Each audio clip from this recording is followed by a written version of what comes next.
चला मंडळी, आज आपण रक्षाबंधन स्पेशल घरच्या सामानातच 5 प्रकारच्या मिठाईच्या रेसिपी बघतोय, जे अगदी पटकन आणि कमी सामानात बनवून तयार होतात। तर त्यातली पहिली रेसिपी बनवूयात। ही बनवण्यासाठी पॅन मध्ये 2 वाटी शेंगदाणे छान खमंग असे भाजून घ्यायचे आहेत आणि थंड करून यांची साल काढून घ्यायची आहे।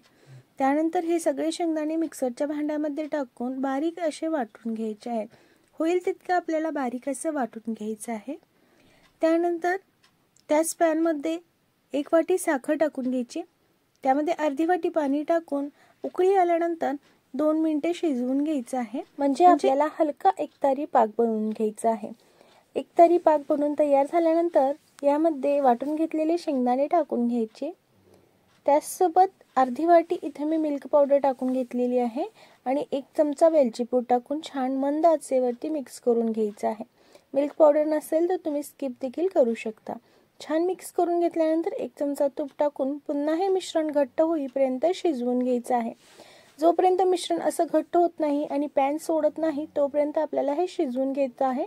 फक्त 5 ते 6 मिनिटे लागतात। 5 ते 6 मिनिटाच्या आत हे शिजून तयार होतं। त्यानंतर इथे मी स्टीलच्या प्लेटला थोडंसं तूप लावून घेतलेलं होतं आणि त्यामध्ये हे सगळं मिश्रण काढून घेतलेलं आहे। अशा पद्धतीचा स्पॅच्युला असला की सगळं मिश्रण अगदी पॅन मधून व्यवस्थित निघतं, थोडं सुद्धा खराब होत नाही। तर तुम्हाला सुद्धा असा स्पॅच्युला मागवायचा असेल तर टॅग प्रोडक्ट वरती क्लिक करून मागवू शकता। फार उपयोगी पडतं, खास करून मिठाई किंवा असे पदार्थ आपण बनवतो ज्यामध्ये चमच्याला पूर्ण मिश्रण चिकटतं, त्यावेळेस तुम्ही हे स्पॅच्युलानं व्यवस्थित असं सेट करून घेऊ शकता। जरा सुद्धा स्पॅच्युलाला किंवा भांड्याला चिटकत नाही। आता छान असं बर्फी सेट करून घ्यायची आहे। त्यानंतर वरून थोडीशी तीळ टाकून टॅप करून घ्यायचं आणि अर्धा तासासाठी असं सेट होण्यासाठी ठेवून द्यायचं आहे। तर बघू शकता अर्ध्या ते 1 तासानंतर मी कट करून घेतलेली आहे। मस्त अशी आपली शेंगदाणा बर्फी बनवून तयार झालेली आहे। अगदी कमी सामानात 3 सामानात बनवून तयार झालेली आहे आणि जास्त वेळ देखील लागलेला नाही। तुम्ही सुद्धा ही शेंगदाण्याची बर्फी ट्राय करून पहा। 5 ते 6 तासानंतर ही अजून घट्ट बनते आणि छान कुटकुटीत अशी बनवून तयार होते। आता आपण पाहूया त्यानंतरची दुसरी रेसिपी। ही रेसिपी बनवण्यासाठी इथे मी 1 वाटी वितळलेलं तूप घेतलेलं आहे आणि त्याच वाटीनं 2 वाटी गव्हाचं पीठ घ्यायचं आहे। आता मंद ते मध्यम गॅसवरती जवळजवळ 6 ते 7 मिनिटे आपल्याला हे भाजून घ्यायचं आहे। एकाच वाटीचं प्रमाण लास्ट पर्यंत ठेवायचं आहे। 6 ते 7 मिनिटे मी भाजून घेतल्यानंतर तुम्ही याची कन्सिस्टन्सी बघू शकता, अशा पद्धतीची झालेली आहे। आता यामध्ये आपल्याला गूळ टाकून घ्यायचा आहे। तर इथे मी 1 वाटी किसलेला गूळ घेतलेला आहे। तुम्हाला जर जास्त गोड आवडत असेल तर तुम्ही इथे 1.5 वाटी गूळ वापरू शकता। आम्हाला थोडंसं कमी गोड आवडतं, यामुळे मी 1 वाटी गूळ टाकून घेतलेला आहे। त्यानंतर यामध्ये असा 1 चमचा पाणी टाकून घ्यायचा, जेणेकरून गूळ हे पटकन वितळेल। आता बारीक गॅसवरतीच हे सगळं मिश्रण आपल्याला मिक्स करून घ्यायचं आहे। फक्त 2 ते 3 मिनिटे लागतात व्यवस्थित असं मिक्स होण्यासाठी। आणि छान असं मिक्स झाल्यानंतर यामध्ये 1 चमचा वेलची पूड टाकून घ्यायची आहे किंवा व्हॅनिला इसेन्स टाकून घ्यायचा आहे। मी इथे व्हॅनिला इसेन्स टाकून घेतलेला आहे। तुमच्या जवळ नसेल तर तुम्ही वेलची पूड टाकून घेऊ शकता आणि लगेच मिक्स करून गॅस बंद करून घ्यायचा आहे। तुम्ही जर हे जास्त वेळ परतत बसला तर मिश्रण एकदम ड्राय होतं आणि याची बर्फी मग व्यवस्थित बनत नाही। अशा पद्धतीचं झालं की लगेच तूप लावलेल्या प्लेटमध्ये काढून घ्यायचं आहे। एखाद्या वाटीने किंवा चमच्याने लगेच सेट करून घ्यायचं आहे आणि बर्फी कोमट आहे तोपर्यंत याची काप करून घ्यायचे आहेत। पूर्ण थंड झाल्यानंतर काप केल्यानंतर ही क्रॅक जाते, त्यामुळे थोडीशी कोमट आहे तोपर्यंतच हे काप करून घ्या। आता छान असं आपल्याला 1 ते 1.5 तास थंड होण्यासाठी ठेवून द्यायचं आहे। तर मी इथं पूर्ण थंड झाल्यानंतर कट करून घेत होते, त्यामुळे थोडीशी क्रॅक जात आहे। तुम्ही कोमट आहे तोपर्यंतच कट करून घेतली तरीही चालेल। बघू शकता मस्त कुटकुटीत अशी आपली ही बर्फी बनवून तयार झालेली आहे। जसं आपण म्हैसूर पाक खातो त्या पद्धतीचीच ही बर्फी लागते। तर तुम्ही सुद्धा ही रेसिपी नक्कीच एकदा ट्राय करून पहा। अगदी घरातल्या सामानात पटकन बनवून तयार होते आणि महिनाभर राहते सुद्धा। आता आपण पाहूयात यानंतरची पुढची रेसिपी। ही रेसिपी बनवण्यासाठी इथं मी मोठी वाटी ओल्या नारळाचा खीस घेतलेला आहे। त्यानंतर हे खीस आपल्याला 2 ते 3 मिनिटांसाठी मध्यम आचेवरती भाजून घ्यायचं आहे। यामधलं थोडंसं पाणी सुकलं की आपल्याला गॅसची फ्लेम बारीक करून घ्यायची आहे। छान परतून घेतल्यानंतर यामध्ये 1 वाटी साखरेची पूड टाकून घ्यायची आहे आणि अर्धी वाटी मिल्क पावडर टाकून घ्यायची आहे आणि हे देखील मंद गॅसवरतीच आपल्याला 2 मिनिटांसाठी मिक्स करून घ्यायचं आहे। साखरेची पूड वापरल्यामुळे हे लगेच मेल्ट होतं आणि खोबऱ्याच्या बर्फीचा कलर बदलत नाही। 2 ते 3 मिनिटांनंतर बघू शकता हे छान असं मेल्ट झालेलं आहे। आता यामध्ये तूप टाकून घ्यायचं आहे। तर इथे मी 1 चमचा तूप टाकून घेतलेला आहे। आता तूप टाकल्यानंतर जवळजवळ 3 ते 4 मिनिटे आपल्याला हे मिश्रण परतवून घ्यायचं आहे। तोपर्यंत अशा पद्धतीचे घट्ट कन्सिस्टन्सी येत नाही तोपर्यंत आपल्याला हे शिजवून घ्यायचं आहे। आणि एकदाच हे घट्ट झालं, तूप लावलेल्या स्टीलच्या प्लेटमध्ये काढून घ्यायचं आहे आणि व्यवस्थित असं सेट करून घ्यायचं आहे। सेट करून घेतल्यानंतर यावरती तुम्हाला जसं हवं आहे तसं तुम्ही डेकोरेट करून घेऊ शकता। तर इथे मी बदामचे काप ठेवून घेतलेले आहेत। तुम्ही पिस्ता, काजू, बदाम किंवा असंच ठेवलं तरीही चालेल।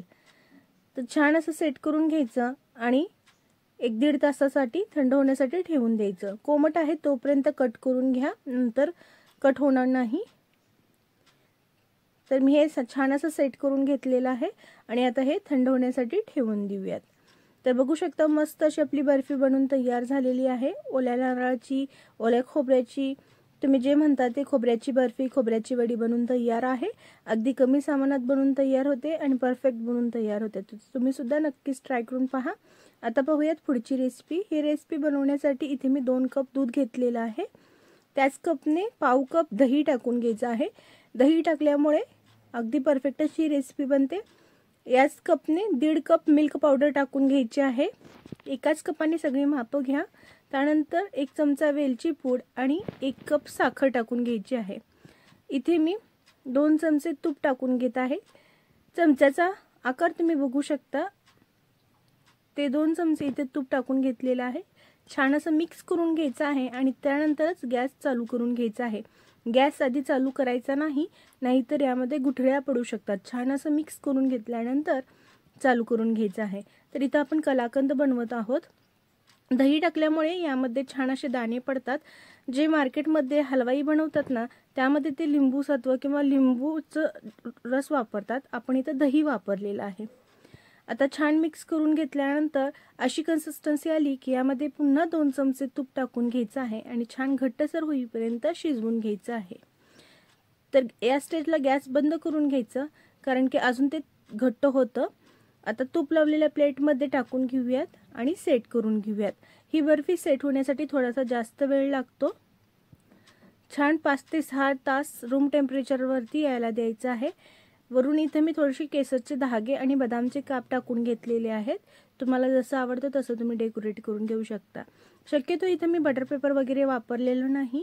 घरच्या सामानात, कमी सामानात आपण छान अशा मिठाई कशा बनवू शकतो हेच मी दाखवण्याचा प्रयत्न केलेला आहे। घरच्या घरी तुम्ही अगदी कमी सामानात मार्केटसारख्या हलवाई स्टाईलमध्ये मिठाई बनवू शकता।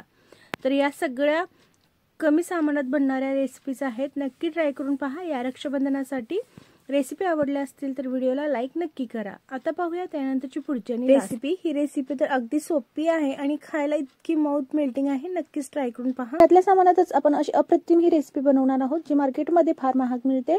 तर चला मग बनवूयात। व्हिडिओ शेवटपर्यंत पहा। व्हिडिओ आवडला तर लाईक करायला विसरू नका। इथे मी 2 वाटी पोहे घेतलेले आहेत आणि हे पोहे मंद आचेवरती 5 मिनिटे भाजून घ्यायचे आहेत।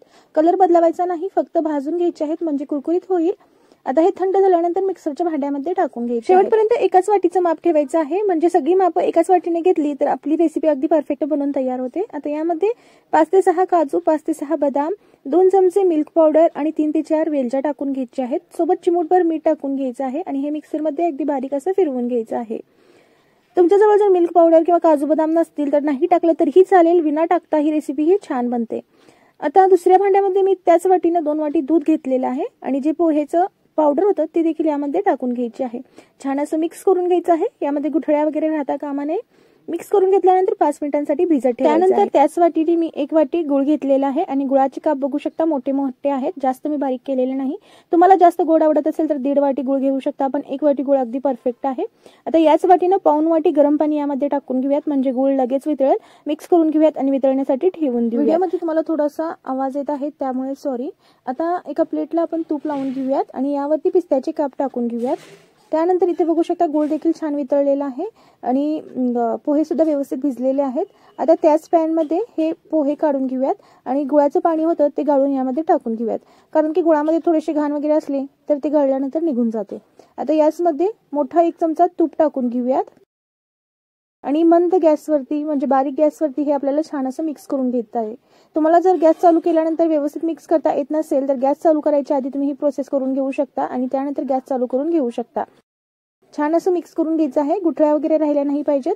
तर बघू शकता इथे मी गॅस चालू करून घेतलेला आहे आणि छान मिक्स करून घेत आहे. कंटिन्युअस एकसारखं हलवून घ्यायचं आहे आपल्याला.